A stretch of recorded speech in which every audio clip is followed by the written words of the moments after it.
Doctor Manmohan Singh हे भारताचे माजी पंतप्रधान आणि एक आदर्श अर्थतज्ञ म्हणून ओळखले जातात.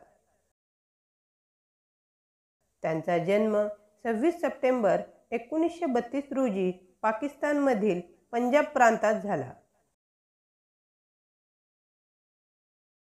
त्यांनी केम्ब्रिज आणि ऑक्सफर्ड विद्यापीठातून उच्च शिक्षण घेतले. 1991 मध्ये भारताच्या आर्थिक सुधारणांचे जनक म्हणून त्यांचा महत्त्वाचा वाटा आहे. त्यांच्या नेतृत्वाखाली भारताने जागतिक पातळीवर आपली आर्थिक ताकद वाढवली.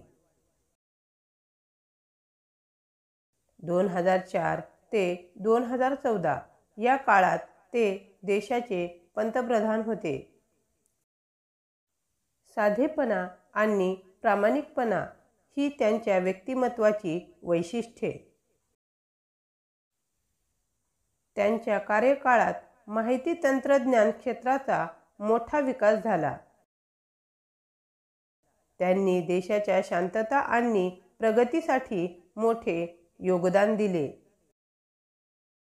आजही त्यांना एक दूरदर्शी नेते म्हणून मान्यता आहे.